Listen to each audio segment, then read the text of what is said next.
2026-এর বিধানসভা নির্বাচনে অত্যন্ত গুরুত্বপূর্ণ যে কটা ইস্যু রয়েছে তার মধ্যে অন্যতম বলা যেতে পারে পরিযায়ী শ্রমিক। এবং এই পরিযায়ী শ্রমিক নিয়ে শাসক হোক বা বিরোধী প্রত্যেকেই চাইবে তাদের ভোট ব্যাংকটা বাড়ানো, পরিযায়ী শ্রমিকের পাশে থেকে তাদের উন্নয়নের কথা বলে।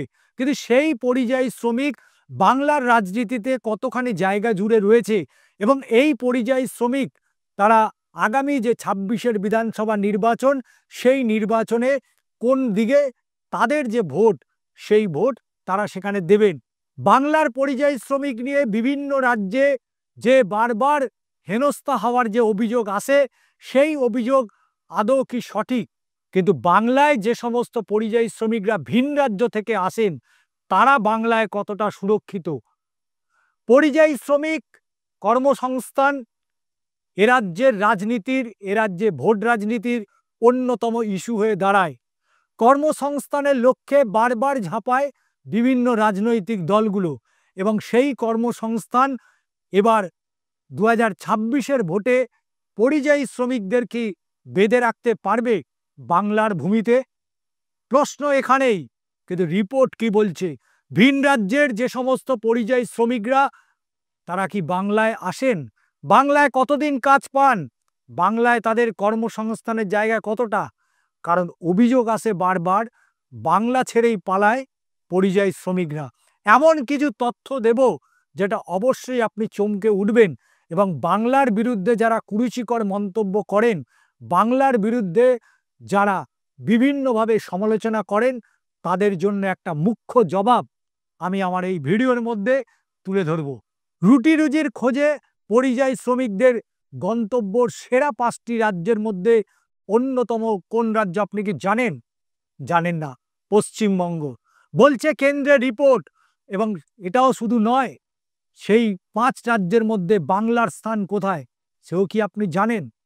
কারণ রুটি রুজির খোঁজে পরিযায়ী শ্রমিকদের গন্তব্যর সেরা 5টি রাজ্যের মধ্যে বাংলা 5ম স্থানে রয়েছে, এ কথাই বলছে কেন্দ্রীয় সরকারের রিপোর্ট।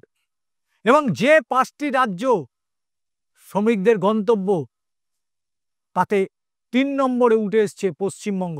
রিপোর্টে দেখা যাচ্ছে রোজগারের সন্ধানে দেশের প্রায় অর্ধেক পরিযায়ী শ্রমিক যে 5টি রাজ্যে মূলত গন্তব্য করেন বা গন্তব্য করে নিয়েছেন তাদের মধ্যে একটি হচ্ছে আমাদের বাংলা, বাংলার ভূমি। দেশের পরিযায়ী শ্রমিকদের যাত্রাপথ বিশ্লেষণ করে সাম্প্রতিককালে আপনারা জানেন যে প্রধানমন্ত্রী নরেন্দ্র মোদী আর্থিক উপদেষ্টা পরিষদে 2টি রিপোর্ট প্রকাশ করেছিলেন, যার মধ্যে একটি রিপোর্টে বোঝার চেষ্টা করা হয়েছে যে রাজ্যভিত্তিক পরিযায়ী শ্রমিকদের গতিবিধি, এবং তার পাশাপাশি আরও একটি রিপোর্টে বোঝার চেষ্টা করেছি আমরা কিভাবে জেলা থেকে কলকাতা, দিল্লি, মুম্বাই, চেন্নাইয়ের মতো বড় মেট্রো শহরে কাজ করতে আসছেন এই সমস্ত পরিযায়ী শ্রমিকরা।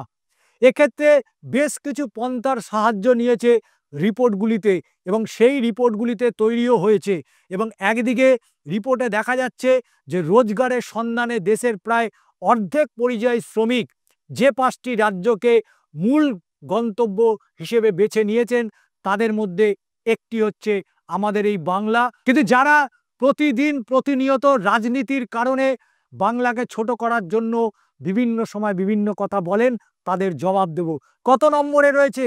কারণ প্রধানমন্ত্রী উপদেষ্টা পরিষদের রিপোর্টে বলা হয়েছে পরিযায়ী শ্রমিকদের গন্তব্যর যে তালিকা, সেই তালিকায় 5 নম্বর মধ্যে প্রথমেই রয়েছে উত্তরপ্রদেশ। দ্বিতীয় স্থানে কে রয়েছেন? দ্বিতীয় স্থানে রয়েছেন মহারাষ্ট্র। তৃতীয় স্থানে রয়েছে আমাদের এই বাংলা। পশ্চিমবঙ্গের পর রয়েছে রাজস্থান এবং মহারাষ্ট্র। প্রধানমন্ত্রীর আর্থিক উপদেষ্টা পরিষদের এই রিপোর্ট তৈরি ক্ষেত্রে বেশ কিছু পন্থা অবলম্বন করা হয়েছিল। ইসরো উপগ্রহের ছবি, অসংরক্ষিত কামরায় রেল যাতায়াত, এক রাজ্যের মোবাইলের সিম অন্য রাজ্যে ব্যবহার সংক্রান্ত তথ্য, ব্যাংকের তথ্য, জমির চরিত্র বদলে এই সমস্ত রকমের তথ্য থেকেই পরিযায়ী শ্রমিকদের গতিবিধি অনুধাবন করার চেষ্টা করা হয়েছে। যাত্রাপথে যে যাত্রাপথে বিশ্লেষণে আমরা বলছি, এটাও আমরা বলছি যে পছন্দের যে 5টা যাত্রাপথের মধ্যে বিহার, ঝাড়খণ্ড, পশ্চিমবঙ্গ আসার তথ্য মিলে গিয়েছে। এবং এই জায়গা থেকে বলে রাখি যে এ রাজ্যের বিরোধীরা শুধু কুৎসাই রটিয়ে যায়, কুৎসা ছাড়া তা কিন্তু তারা নতুন কিছু পায় না। রিপোর্টে দেখা যাচ্ছে যে 2011 সালের শেষে পরিযায়ী শ্রমিকদের সংখ্যা ছিল 45,57,00,000। 2023 সালে তা কমে দাঁড়িয়েছে 40,20,00,000। 2011 শেষে দেখা গিয়েছে জনসংখ্যার প্রায় 38% ভিন রাজ্যের কাজের সন্ধানে যেতেন এবং সেই ট্রেন্ড কমিয়ে এসেছে। সেই ট্রেন্ড কমেছে। 2023 সালে সেই অঙ্কের কমে পরিযায়ী শ্রমিকদের ভাগ হয়েছে 28.88%। কেন এই কমতি? তারও উত্তরে রয়েছে বিস্তারিত রিপোর্টে। কেন্দ্রীয় ওই রিপোর্টের পরিযায়ীদের সদস্য অনুমান করা হচ্ছে বাড়ির কাছাকাছি কাজের সুযোগ সহ অন্যান্য নানান পরিকাঠামো উন্নতি এবং এর একটি কারণ হতে পারে। তাই বাড়িঘর ছেড়ে অনেকেই অন্যত্র যেতে চাইছেন না। প্রধানমন্ত্রী আর্থিক উপদেষ্টা রিপোর্টে আরও বলা হয়েছে যে পশ্চিমবঙ্গ থেকে শুরু করে রাজস্থান, কর্ণাটককে পরিযায়ী শ্রমিকদের পক্ষে একটা বৃদ্ধির হার সবথেকে বেশি।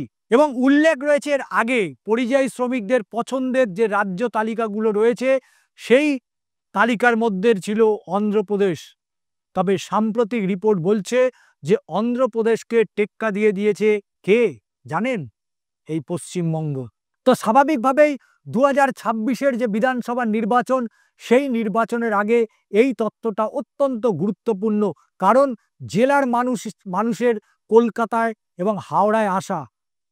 অন্য রিপোর্টে কি দেখা যাচ্ছে না, 2015 থেকে 16 সাল, 2019 থেকে 20 সাল এরই মধ্যে লোকাল ট্রেনে চেপে কলকাতা আসার যে হার বিপুলভাবে বেড়ে গিয়েছে। তবে কোভিড বা লকডাউনে বেশ খানিকটা কমে গিয়েছিল। 2023 সালের রিপোর্টে বলছে যে সেই প্রাক কোভিডে যে পরিমাণে মানুষ কলকাতা আসতেন লোকাল ট্রেন চেপে, তার সংখ্যা 2023-এর হিসাব অনুযায়ী 17 থেকে 20% কমে গিয়েছে। 24 পরগনা উত্তর এবং দক্ষিণ, এই 24 পরগনা থেকে আসা যাত্রীদের সংখ্যা বাড়লেও হুগলি থেকে আসা যাত্রীদের সংখ্যা একেবারেই কমে গিয়েছে। কারণ 2026-এর বিধানসভা নির্বাচনের প্রাককালে এই পরিসংখ্যানটা অবশ্যই এ রাজ্যের মানুষের কাছে অত্যন্ত গুরুত্বপূর্ণ ভূমিকা পালন করবে। কারণ নির্বাচনী যে এজেন্ডা থাকবে বিভিন্ন রাজনৈতিক দলগুলির, সেই এজেন্ডার মধ্যে কর্মসংস্থানের কথা উঠে আসবেই। কিন্তু বাংলায় শাসক দল তৃণমূল কংগ্রেস তারা বারবার পরিযায়ী শ্রমিকদের পক্ষে সওয়াল তুলেছেন। আবার এ রাজ্যের বিরোধী দল তারাও কিন্তু পরিযায়ী শ্রমিকদের পক্ষে সওয়াল তুলেছেন। কিন্তু সঠিক উত্তর কারা দিচ্ছেন? কেন্দ্রের রিপোর্ট তো অন্য কথা বলছে। এ রাজ্যের বিরোধী যে রাজনৈতিক দলগুলো যে কথা বলছে, কেন্দ্র রিপোর্ট তো তা বলছে না। কেন্দ্রের রিপোর্ট বলছে যে পরিযায়ী শ্রমিকদের সবথেকে সহজ এবং সুলভ, সবথেকে কাজের পরিবেশ সেটা হচ্ছে বাংলার ভূমি, অর্থাৎ পশ্চিমবঙ্গ এই সমস্ত পরিযায়ী শ্রমিকদের কাছে কাজের উপযুক্ত জায়গা। বিভিন্ন রাজ্য থেকে হাজার হাজার মানুষ, লক্ষ লক্ষ মানুষ কাজের সন্ধানে তারা বাংলায় আসে। কে বলবেন, কেনই বা বলবেন? বলতে হবে। তার কারণ আপনার আশেপাশে এলাকায় বিভিন্ন বড় বড় মার্কেটগুলো, শহরতলির বিভিন্ন মার্কেটগুলোতে যান, সেখানে চোখটা একটু মেলে ধরলেই বুঝতে পারবেন যে পরিযায়ী শ্রমিক বিভিন্ন রাজ্য থেকে এসছে। বাংলার যারা মানুষ রয়েছে তারা তো কাজ করছেন, ভিন রাজ্যের লক্ষ লক্ষ পরিযায়ী শ্রমিক বাংলার বিভিন্ন প্রান্তে তারা কাজ করছেন, কিন্তু তারা সেখানে সুরক্ষিত। বাংলায় একমাত্র জায়গা যেখানে কাউকে, কোনো শ্রমিককে জিজ্ঞাসা করা হয় না কোন ভাষাতে কথা বলছেন, কোন ধর্মের কথা বলছেন, কোন জাতের মানুষ, এই সমস্ত নিয়ে কিন্তু প্রশ্ন ওঠে না। কিন্তু সম্প্রতি আমরা দেখেছি ভারতবর্ষের বেশ কিছু রাজ্য, মহারাষ্ট্র থেকে শুরু করে, তামিলনাড়ু থেকে শুরু করে, উড়িষ্যা থেকে শুরু করে বিভিন্ন রাজ্য, মধ্যপ্রদেশ, উত্তরপ্রদেশ, এই সমস্ত রাজ্যগুলোতে আমরা দেখেছি যে বাংলার যারা পরিযায়ী শ্রমিক তাদের ওপর কিভাবে নির্মম অত্যাচার চালানো হয়েছে।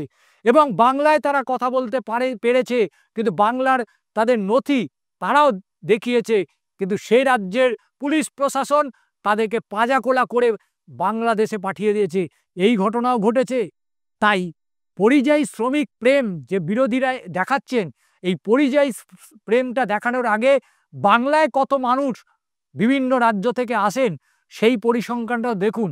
এ রাজ্যের বিরোধী দল, এ রাজ্যের বিরোধী রাজনৈতিক দল মানে ভারতীয় জনতা পার্টি, তারা বারবার প্রশ্ন তোলেন, কিন্তু তাদের যে কেন্দ্রের যে সরকার, তাদের যে প্রধানমন্ত্রী নরেন্দ্র মোদী, তিনি যে রিপোর্ট দিয়েছিলেন, সেই রিপোর্টে কিন্তু ছত্রে ছত্রে লেখা হয়েছে 5টি রাজ্য, যে 5টি রাজ্য পরিযায়ী শ্রমিকদের জন্য একেবারে কাজের জায়গা, এবং সেই 5টি রাজ্যের মধ্যে পশ্চিমবঙ্গ 3 নম্বরে রয়েছে, যেখানে ভারতবর্ষের বিভিন্ন রাজ্য থেকে মানুষ আসেন পশ্চিমবঙ্গে। তাই বিরোধীরা বলার আগে পরিসংখ্যানটা অবশ্যই দেখবেন।